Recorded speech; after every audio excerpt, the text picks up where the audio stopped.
How to share apps on WhatsApp. Hey everybody, welcome back to our YouTube channel.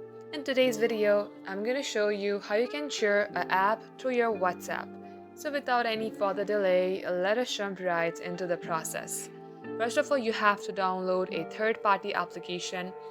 Head over to your Play Store and search for APK Extractor. This is the application that we are looking to download. Tap on to download and open once you have installed it. Then here, choose any apps that you would like to share it through your WhatsApp account.